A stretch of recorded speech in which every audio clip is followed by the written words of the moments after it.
I haven't shown it to you, but I have a new perfume storage and it's so fun because before I had perfumes here, there, and everywhere, and it was so hard to like get a picture of all of my perfumes.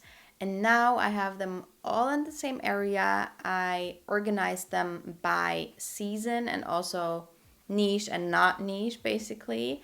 And now it's so easy to go there in the morning or whenever and pick the one I really feel like wearing. And I have a great overview. I did wear a lot of my perfumes that I had on my tray, but I also discovered some old favorites that I really wanted to wear. So I'm going to tell you which ones I wore last month. Let us start with a gem. This is Jardins de Misfah by Nuit Nomade, and this was such a surprise for me because this is a date scent, and I figured that this would be a super sticky, sweet date scent that would be too heavy and annoying, and it's not that at all. This is the most refined, airy perfume. I have some of these perfumes. I would say there is the Soie Malakai from Dries van Noten, maybe Changing Constance by Penhaligon's, or something like the Emanuele Due by Trussardi. They are all in the same family. They are all gourmands, but all very refined. The Chocolate Queen by Nevitus is something like that as well. Super refined and airy and elegant and smooth and subtle, very subtle, all of them. This one is as well. It's actually not a beast whatsoever. I have to overspray quite a bit. It does have rose in here, which you can smell, and it comes in and out. Sometimes I do smell the rose quite a bit, sometimes I do not really smell it at all. But to me, this is like a Arabic dessert. It's like rose watered dates in a dessert form. It's so, so beautiful. And now I'm like very hesitant to spray it because I just have this small size, but I think I just have to get the full size. And I just saw that they now have an extrait version, which I really want to get my hands on. Then I did wear Kayali's The Wedding Silk Santal 36. I haven't been wearing this at all for the past couple of months because I was very scared to use it up. You can see I've used quite a bit of this perfume already. I love it.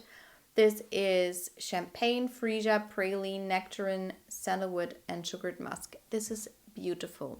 If you like Mod Vanilla by Ariana Grande, this is the nectarine, fruity, sophisticated version of that one. This is sugared musk, as it says. Nectarine is really what I mostly get, and a beautiful freesia note. You can basically get all of these notes together, which makes it quite complex actually. It's my favorite scent from Kayali. But when I wore it, let's see if I can smell it here. Yeah, I can smell it, but on my skin it was a lot more louder. I had something in my nose that smelled a little bit outdated and classic, maybe even off. And I hope it's not that this one got bad, because that would make me so mad. But I don't know. It was stored away with all of my other perfumes in a dark, dry place. So I don't know what happened. I have it with another perfume that I'm going to show you later on. But yeah, I have to test it out. Maybe it was the weather that day, I'm not too sure, but I was really scared because this one is actually not an outdated perfume whatsoever. So let's see. Then I did wear Avenue London by Grandeur. This is a Middle Eastern brand. This perfume smells a lot like Greenwich Village by Bond Number 9, which smells like a fresh fruity version of Baccarat Rouge in my opinion and on me. And I love this perfume. I don't know if you can see, but I've I've used quite a bit of this perfume already. I love the bottle. It's heavy, it's weighty. The perfume itself is really well made. If you do not know the DNA, it has like a sexy depth to it, like something almost like saffron and amber. But then the top here is super airy and light, and as I said, fruity, and has something fresh in there as well. It is quite unisex. This depth that I told you about is maybe even leaning a tad bit unisex, so I can, or masculine, which is why I think that this one is unisex, straight up unisex, but it's beautiful.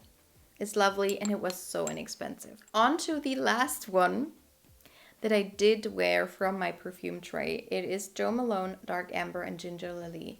This was on my perfume tray a lot of times, and I never wore it. I did wear it, but this was a blind buy where I'm like, oh, no, it's just not hitting the point. To me, it just smells like paper shavings, which I do enjoy the smell of paper shavings with other notes combined. But this one straight up smells like paper shavings, so I would have to combine it with something else to get the perfume I want. And actually, like, I have so many great perfumes that I don't really feel like doing that. So I'm actually thinking about selling this. Let me know if you want a perfume declutter part 2. Okay, so I have 3 more perfumes that were not on my perfume tray, but I did wear them quite a lot. The first one is The Time by the House of Oud, and this one is incredible. It reminds me of my mom so much because I gifted a bottle to her, and it is so nice on her. But this one is such a unique perfume, a unique bottle as well. I adore their bottles, especially the older ones. And this one to me smells like a fresh, classy blueberry muffin. It has something gourmandy in there, but something fresh as well. And I don't really get a lot of florals. It's a little bit floral, but mostly it has something, you know what? It actually has something about this one. They both have this like sugared musk thing going on. This one then has the fruity nectarine. This one to me smells like blueberry. So they go in the same direction, in my opinion. I love this one. And this one never changed, and I've had this for years. And then I was craving this perfume so much, so I did wear it, and I got the same experience as with this one. This one's Burberry Goddess. This is so popular for a good reason. It's a beautiful take on a vanilla, kind of in a similar direction when you look at the notes as Mon Guerlain by Guerlain, but that one I don't really get along with. This one, however, is like a lavender, gingery vanilla, and it's cozy, it's comforting. It was quite weak when I first got it, but I don't know if you can see, but the color of the juice changed quite a bit. Got a lot more dark. Same exact thing. They were all in a cold, dark, or not cold, but like a dry, dark place. And it still darkened up, and it changed.